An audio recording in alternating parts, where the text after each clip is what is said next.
Well, good afternoon, ladies and gentlemen.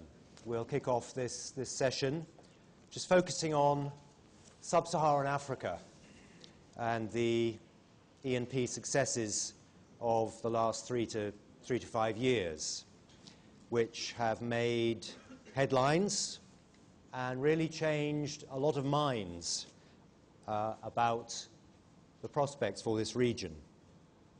Africa is the exploration hotspot of the moment, but it's not in the familiar places.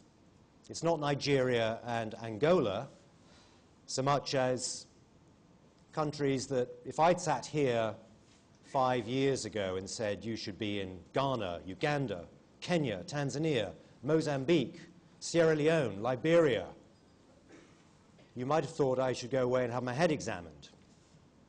But not now. And it's not only unusual places, unexpected places, but it's unusual plays. The West African transform margin. It's East Africa's rift basins. It's the pre-salt potential of Angola, Gabon. And, of course, the truly spectacular East African coastal margin where world-class gas discoveries have been made over the last 36 months. And also on the corporate side, it's not the usual suspects. It's not the giant corporations that have been in the region for many decades. It's savvy, fleet-footed independent companies that moved early and fast, who've cracked open these new plays. And the majors are scrambling to catch up. Companies like Anadarko and Tullow, Heritage and Ophir, Cobalt and Cosmos, to name just a few. Of course, in the case of ENI, we have a major that has made a spectacular discovery in Mozambique. Indeed, I believe the biggest in the history of the company.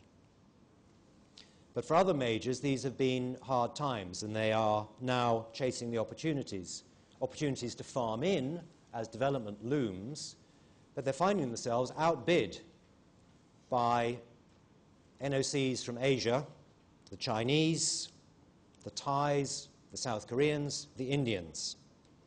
So here we have, in a nutshell, many of the currents running right across the industry.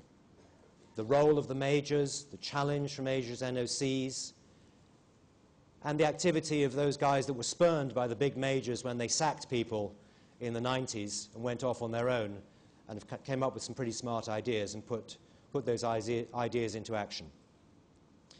So that's where we are now. Big challenges lying ahead. And where are we going next? Well, to talk us through some of the issues, we have a very interesting panel. On my far right, Michael Blaha, who should have the biggest grin in the room, really, having in just 3 years taken a tiny startup to sale for $1.8 billion and has now launched a new company, Discover Exploration, focusing again on unusual opportunities. Watch where he goes next.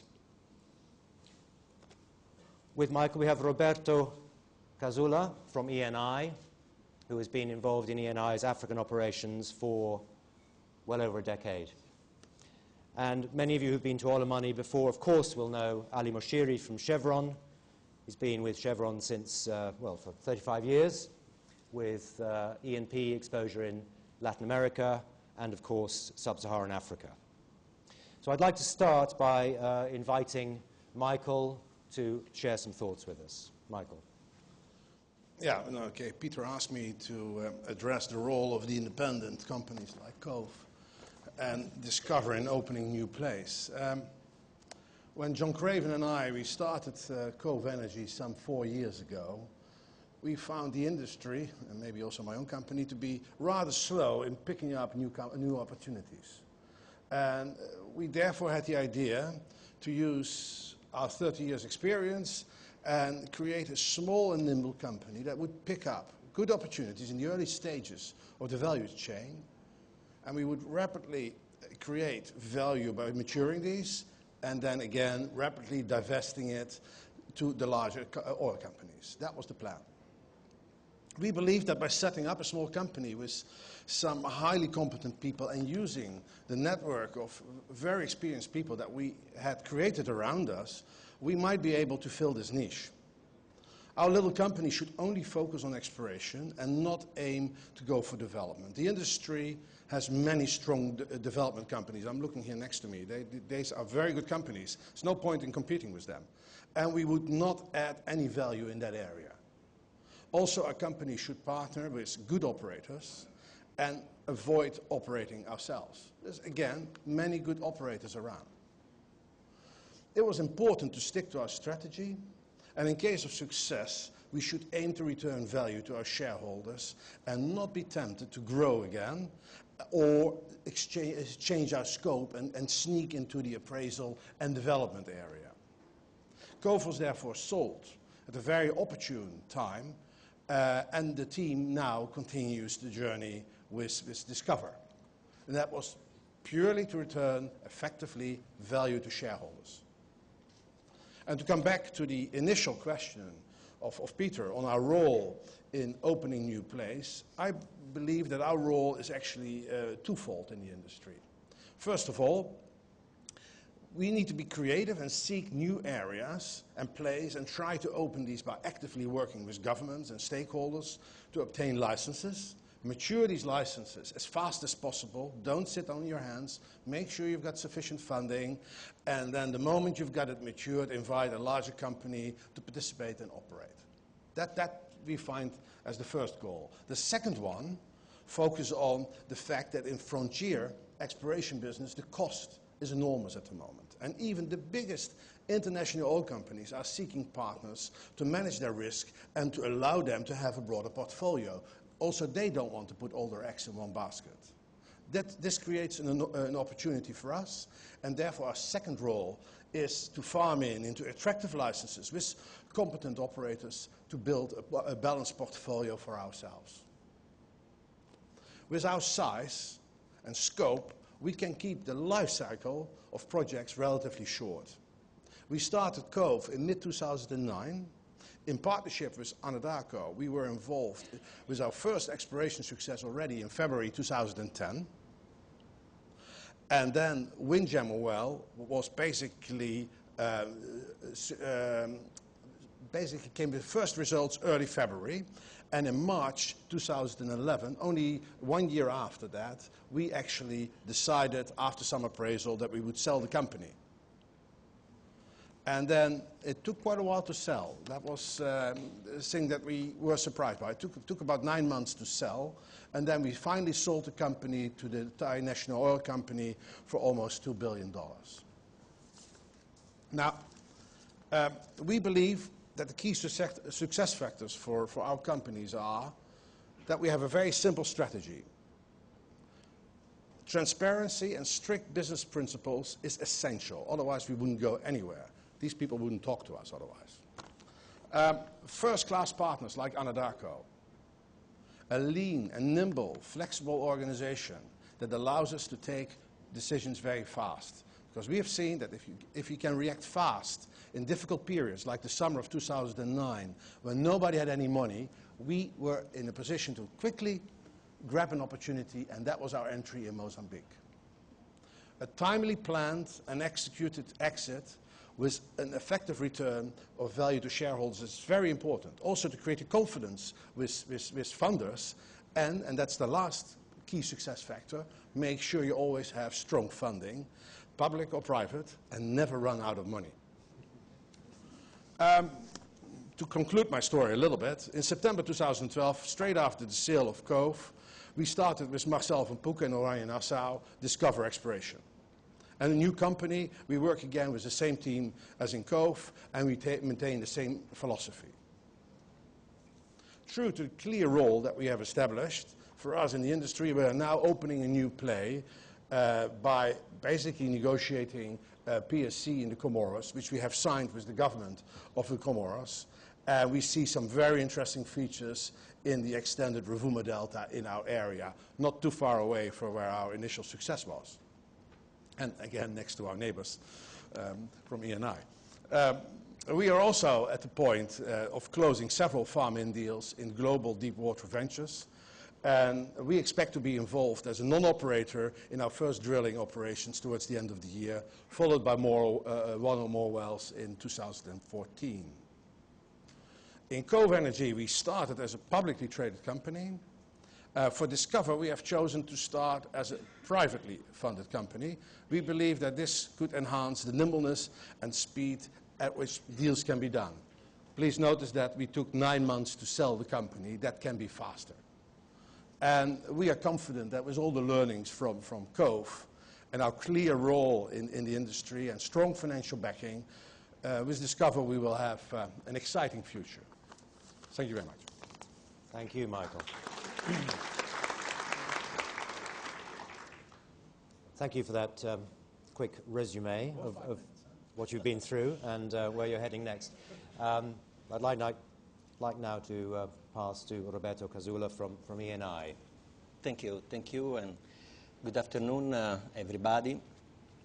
I'll try to give you the ENI perspective on what is going on in Africa, and so I thank you for the invitation to talk about E&P successes in Africa. I spent several years living and working in Africa before assuming my current role overseeing Eni's activities in the region. And so you can imagine that for me it was an honor and a challenge to represent Eni in a continent which is not only the core area of our activities, but also a big success story.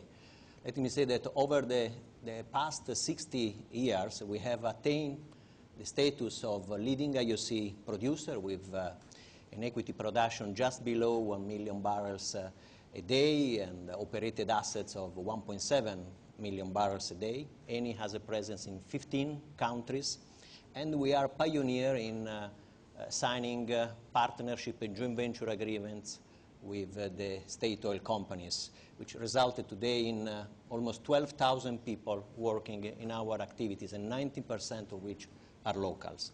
So what are the reasons behind this success?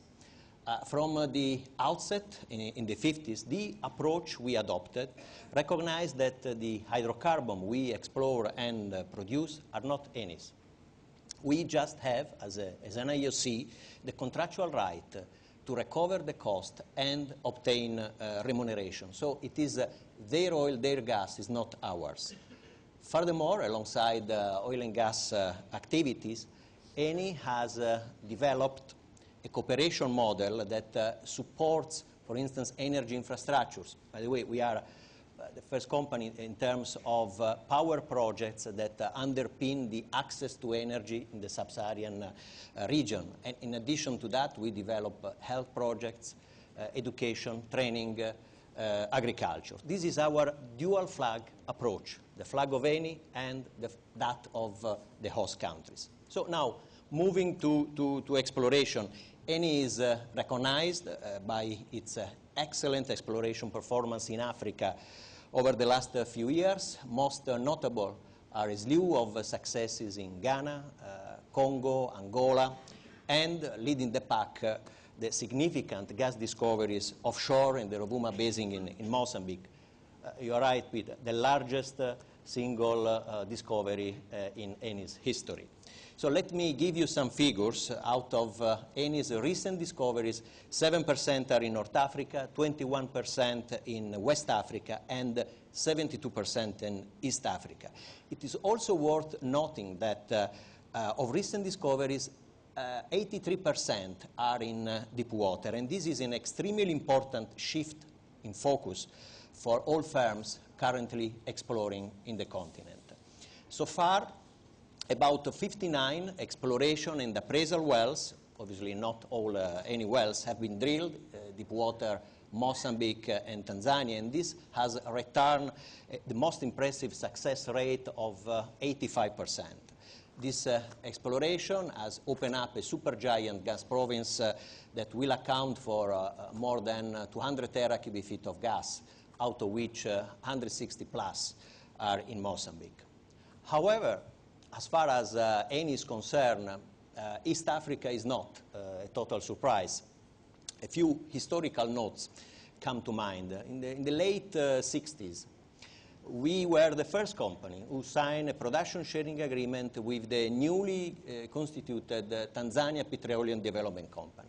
During the 70s, 80s, we have drilled many wells, and we made some gas discoveries, which largely de-risked the area. And this is why, in 2006, we decided to participate to the international bid round for the Rovuma Basin in Mozambique. And surprisingly, despite our customary offer of joint bidding to many companies, none of them wanted to share the risk of exploring a new basin. And even later, after we won Area 4, no one wanted to farm in. So you can imagine what happened since and what is going on since 2010, 2011. So the situation has completely changed. So now we should ask why Mozambique, Tanzania, more general East Africa is emerging just now. There are three reasons. Well, one certainly is the evolution of the gas market. The second one is the technology, because we are drilling in more than 2,000 meter water depth. The third one is also the political stability. So all of this makes the Indian Ocean coastal region as the next gas hub for the Far East and elsewhere. So we at Eni, we are looking forward to the next steps in this amazing challenge. Thank you. Thank you very much. I'm highlighting, obviously,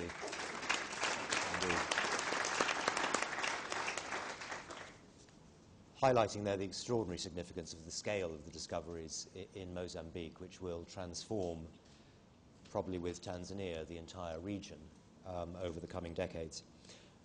Now to Ali Moshiri of Chevron to give another major's perspective on recent developments. Well, thank you very much. It's kind of strange sitting in here talking about Africa. To be quite honest with you, usually we talk about Middle East, we talk about Americas, we talk about Latin America, suddenly Africa. You know, in the past, Africa never got attention. If you look back, Africa was the place that we went there. We didn't know why, mainly West Africa, but the landscape has changed. Africa has provided 10% of the world energy, and landscape is changing every day. Let's talk about Africa. Really, Africa came on the map of exploration, not because of IOCs.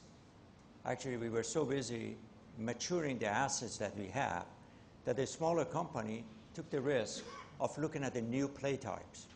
If you look at it, the number of the new play types that has been found is in Africa more than any other continent.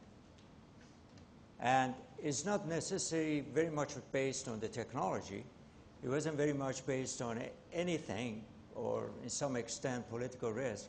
It was a matter of understanding the play type and take a geological risk and do it. For example, Cretaceous play in West Africa. Today, my company are getting into the Cretaceous play. We are right now in Sierra Leone, Liberia, Morocco. But if you look at it, the smaller companies already play that game. They are the one actually opened the door. The landscape for exploration has changed, even for IOCs. Michael, your comment is absolutely right. If you're listening to exactly comments you made, they were very focused. They targeted on exploration. The bigger player now recognizing that, and we do. That's the reason in the last 2 years we entered into 3 different countries looking for the different play type. Africa offered that. East Africa, Roberto is absolutely right. The East Africa play type was relatively unknown. Actually, everybody was looking for oil. Nobody believed what you do with the gas in East Africa, what the value of it is. Nobody want to take that risk when you cannot assess the value. We usually assess the value and say, okay, I'll take that geological risk. The smaller company took that. They went after that.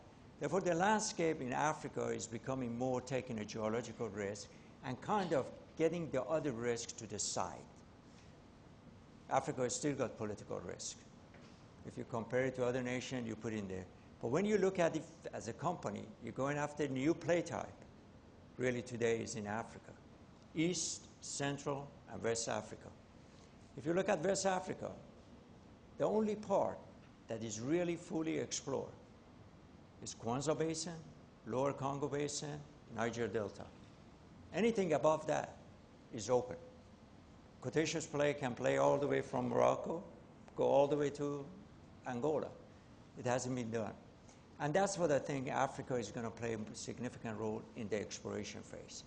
For time being, we're going to see that more than we see development. East Africa development going to take a long time to be developed. That's where the playground is. Now, this is all good about Africa. The question is, what do you do with Africa? It's great for us sitting in here talking about our success. Has Africa been transformed with all this success? Has the investment transformed Africa in a different direction? You can see the spots. If you go to Angola, today Angola is the brightest spot in Africa. If you go to Luanda, it's a different city than it was 10 years ago. The progress has been made. The human resources capacity has grown. The infrastructure has grown. But when you look at Africa, as investment pour in, as extraction continue, you've got to take a look at it where Africa is going. As a big corporation, like Chevron, we've been there 50 years. For us, it's not just the resources. We've got to replace the resources, no doubt about it. But our footprint got to stay there because we're going to stay there for 50 years. And that's the challenge Africa offers with the continuous exploration success. People don't have a patience to wait for 10 years to see the results of the petrol revenue coming into the country. How we can merge that exploration success with the development, with the reinvestment in the country, and move forward. As President Obama put forward in the last week's UN General Assembly, talk about power, means electricity for Africa. That is a fundamental that you expect to see in Africa. Therefore, if you look at the exploration, we look at the resources development, we've got to keep that in mind. You've got to fit the system first, or you've got to be in balance with what would be export. Therefore, exploration, it looks really bright. That's where all of us are going to be. IOC a little bit late, but the challenge is going to be ahead of us. Development, reinvestment of the revenue coming back into the Africa. Thanks a lot.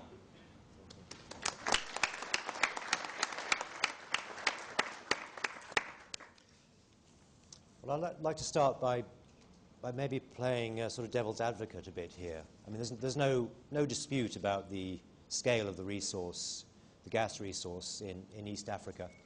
But the Cretaceous play in West Africa, for example, there was the Jubilee discovery in Ghana, which has been brought into development. But it has yet, in its third year of production, to actually achieve the production target that was outlined. It will do so by the development of satellite fields and bringing phase 2 and phase 3 into phase 1. They will get to their target, and they may indeed exceed it eventually. But the other exploration along the West African Transform margin has really been a bit of a disappointment. Ghana and the Tano Basin is the sweet spot. But as we go west, Sierra Leone, Liberia, sure, there have been discoveries, but they've been very modest. Anadarko, Tullow, two pioneers of this play, are already pulling back. Chevron has drilled 2 wells in Liberia, which didn't really come through for you. You're still there. Should we be asking questions about whether the West African Transform margin is actually going to deliver that much, or are there just going to be a couple of sweet spots? And we should prepare ourselves for some disappointment. As we've seen on the conjugate play offshore Latin America, with Shell just completing an extremely expensive and unsuccessful exploration program in French Guiana.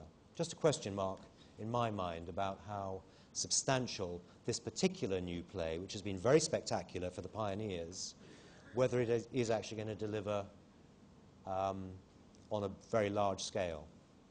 Do you have any comment on that, Ali? Well, you've got to have that in mind. Exploration is risky business. if you look at the Cretaceous play, we know the petroleum system is there.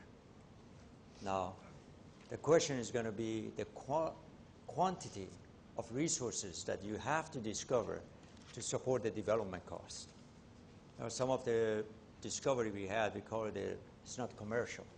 The reason is, on average, you need a discovery somewhere around 300 to 350 million barrels to get a deep water development moving. I think Michael's strategy is absolutely right. For his company, just finding the 350 million barrels is the first step. Is additional $10 billion that you got to put in there the next 5 years to get the first barrel out. In Cretaceous, from our point of view, the jury is out. We know for a fact, in our business, the risk of exploration continue to grow. And it's going to be the same way as we move forward for the Cretaceous. Whether or not it's going to be a major play type for the oil industry, I think if you look at it from Nigeria all the way to Morocco, there has been a disappointment. There have been a dry hole. But if you look at it, there are not that many wells has been drilled. And in exploration, you got to take a risk, and you got to be patient. You just got to do your homework and be patient. And that's what we are doing for Cretaceous. We haven't gave up. We just got 2 more blocks in Sierra Leone. We are moving north towards Morocco, and hopefully we will be successful. Indeed. Roberto, also, if I could ask you, I mean, the discoveries are enormous, and both on the Anadarko block that Cove Energy was vested in, the flow rates were prodigious as well. And Anadarko, to maintain and promote interest, has been suggesting that development will be from a few very large wells. But of course we get very, very strong flow rates at the beginning. And there are questions also, in my mind at least, about the sustainability of those flow rates, and also a deep water gas to LNG development.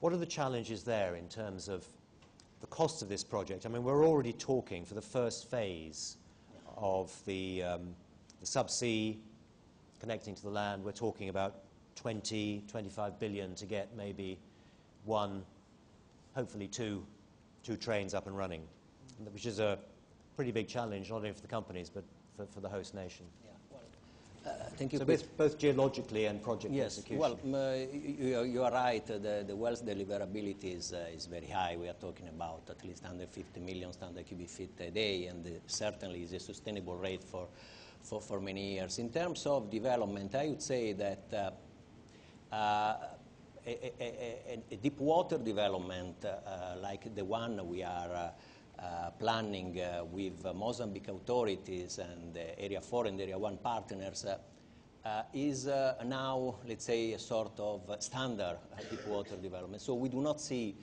challenges from the technical point of view. In terms of onshore plants, you have to consider that this gas has no impurities, so is almost pure methane, and I would say that the complexity of the plant compared to other LNG plants is certainly lower. So it's a development certainly feasible, also in a short period of time. That's why you know that we are planning an FID in 2014. All the conditions are there. Usually for an LNG project, reserves are the major issue, certainly not in the case of Mozambique. Mm-hmm. Okay. And the continuity of these fans are quite extensive. Yeah. That was clearly tested by Anadarko in the appraisal campaign.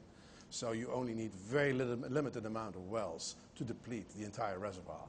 Mm-hmm. And as he said, it's dry gas, so you don't have any liquids to handle. So the entire development is relatively simple. But normally liquids were looked for as the icing on a cake for a gas project, and indeed were an integral part of the revenue projections. Yeah, of course, that's true, but they are also a nuisance in production because you need to build quite a lot of additional facilities. Mm-hmm. If you have pure gas, your facilities are a lot simpler. Yeah. Mm-hmm. And Michael, I mean, you must have considered staying there for longer to get involved in the development, as other sort of small independents have stayed in a project further into the development phase. What do you see as the challenges which the developers are going to face in terms of financing this project, for example? And Mozambique coping with the infrastructure, the challenges? Yeah, first of all, I was not tempted to stay in longer there. I've been involved in many LNG projects in Shell, and I know that this terrible S-curve, which is basically the enormous costs that are coming straight after appraisal, and when you go into the development, are just killing a small company like ourselves. So we knew, and we never were tempted, we knew we had to leave. Yes, it is an enormous project to finance, but then LNG is nowadays also a product which is relatively easy to market. The market for it is becoming more and more versatile. You can obtain quite good long-term contracts, and the bankability of a project this size, clean gas, and with a good market inside, is very doable. So it is not incredibly difficult. Of course, it is a greenfield area, but as my colleague from ENI said, it's no new technology. It is nothing special. It is no big infrastructure you have to create, no long pipelines. So it's big, but at the same time, it's relatively standard. And the markets for LNG are there, so it is a doable project. However, it is complex. It requires a very competent operator to have all the pieces together and do it in an efficient way. Perhaps I could come to you, Ali Moshiri, again on the, you mentioned what's Africa going to get out of this. The countries which are now seeing these interesting discoveries and are going to experience development over the next decade, Ghana in West Africa, very obviously, Tanzania and Mozambique will be the first in East Africa. Already there are pressures when properties change hands. For example, the capital gains tax, the corporation taxes, which governments are very keen to impose. There have been difficulties in Uganda, which are still unresolved. There were capital gains taxes to pay on the Cove transaction, the ENI transaction in Mozambique, and they are now seeking to raise the bar to 30% corporation tax on these deals from next year. Now, the state take, clearly there is a strong wave of resource nationalism again. They can see future revenues coming, but they want something up front now. How is that complicating the early stages of development in terms of developer-state relations and the financial rents they want to extract early on? Well, I think that's a great challenge. That's the biggest challenge, I think, imposed on any type of major discovery. That's a factor for business. It has to be managed. It has to be managed, and I think there is a responsibility on both sides. We've been in Africa over 50 years. On both sides is government at the beginning got to be very transparent about the policy governing investment in the energy sector. They have to. If Africa want to be where the rest of the continents are regarding energy, the transparency of protecting investment has to be upfront. Otherwise, as Michael and my friend Roberto mentioned in here is, this project requires a lot of investment, and the investor got to have a high level of confidence to do that. I assure you, if that confidence is not there, there would be a delay in project. There's no doubt about it. How that's got to be done? It got to be on the mutual basis, and it got to be based on the agreement that set up front that how we will be managing the project and investment through it. And also got to give a high level of confidence that investment would be protected. Now you're going to say, well, they can change the game after a while. You can play that game. The only thing is the next investor is going to include that one in the risk assessment, is going to think twice about what to do and build that one into the opportunity. We do that because we owe that on to our shareholders. This is not our company. We have shareholders that want to know how we took the information from the past, incorporated. That is the mistake majority of the government, that suddenly have a big discovery experience. Now we got a big discovery. This is the time to milk the cow before even the cow is born. And they've sent that message out. And when that message is out, they slow down the investment. Sorry to be direct. My colleagues sitting in here, if you look at it, in East Africa, the technical, geological is all perfect. You cannot find a well that delivers 300 million cubic feet a day. There's not a second one. I know some of them in Australia do. You look at the resources, you're right, continuous play. Everything is there. The only way the project would slow down, if the partnership doesn't have 100% confidence that they can move and invest, and the investment is not challenged during the process. If it is, it's going to be bad for the government, it's going to be bad for the people, and it's going to be bad on the long-term investment for Africa. Saying all that, one of the things we learned working in Africa for the last 50 years, they usually honor the contract. They usually honor the contract. I can tell you that for our experience in Angola, in Nigeria. That's the experience we had. I don't know how the future game is going to be played. A point well made. Well, at this point, I'd like to open it up to the floor. I hope there's some of the comments have stirred some curiosity out there, and you have some questions for us or for the panel. Please raise your hand, and a microphone will come your way. Right, we have two here. Perhaps we can. Your hand, sir, went up first. If you could tell us who you are and tell us who your question is directed to, if it's to anyone in particular. Yes, hello. My name is Federico Peterson. I'm from Statoil. We've talked about how good Africa is and all the discoveries, and we've seen assets changing hands, particularly to the hands of NOCs. I think Cove is a rare example of a corporate acquisition, and I would like to see and to know what are your views on corporate activity in Africa. Why hasn't it picked?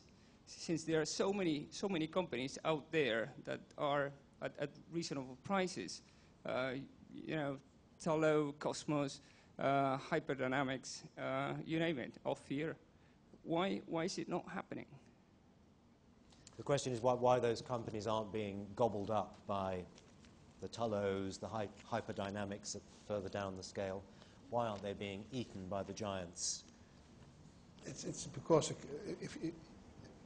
we, and I talk about our little company, when we look at expanding, we like to get ourselves into assets. We don't like to buy a company. Companies are always a bit messy. There's always history in there. There's always skeletons in cupboards. And you also have to take it away from the stock exchange. It makes it very complex. And because of the very often complex structure of these small companies, and although they may have one or two good assets, they are difficult to gobble up. And I think that is the key problem. It's the complexity of the transaction. When we were selling Cove, we were publicly listed, and there was a lot of rules that we had to adhere to basically either sell an asset or sell the entire company. And that's one of the reasons now we prefer to go private, because at least that aspect will be a lot simpler when we make a transaction. But still, we need to keep our own company simple, such that for a possible acquirer, the whole thing is very transparent and has very simple assets and no all kind of bells and whistles that you don't want. Okay, there was a second question on my left here. Yes, Marcelo Martinez from Tech Petrol. To Roberto Casula. This morning it was touched, the issue about the United States going to China and India maybe through LNG, and also you have Australia. What are your thoughts? Let's say that Henry Hub stays at 4, for instance, and then that U.S. will be competing LNG, and you have also Australia on their way.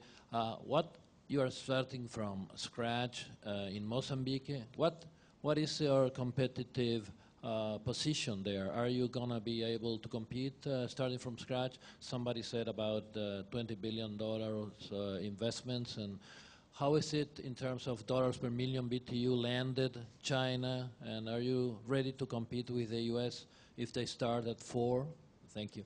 Okay, the economic challenge of making Well, LNG from East Africa competitive. Certainly because of transportation, Far East is the logical market for all the East Africa gas.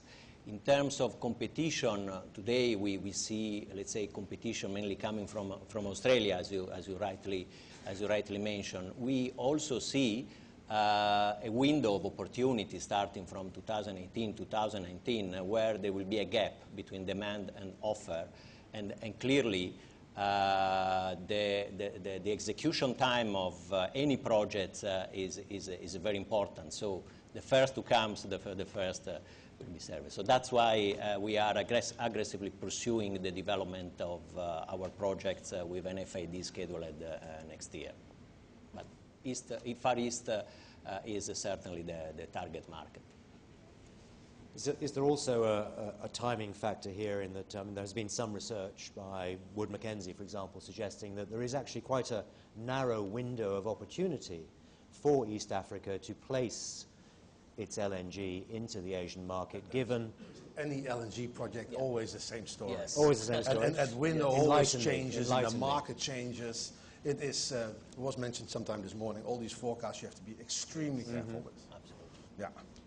Perhaps you could, the experience of Angola LNG, for example, which came to completion rather late, by which time the market had changed utterly. The Angola LNG, actually the LNG is supposed to come to U.S. because of changing the Henry Hub price. Right now the LNG is redirected. I quite agree with both of my colleagues in here. You got to look at the market, but you got to look at it in the broader window. At the moment, we have absolutely no problem redirecting Angola LNG to Latin America, Asia, Europe. Actually, the list of buyers is much greater than the supply that we have. Therefore, I think you got to look at the market from the different angle. And but you know, a lot of work going to be done ahead of the FID.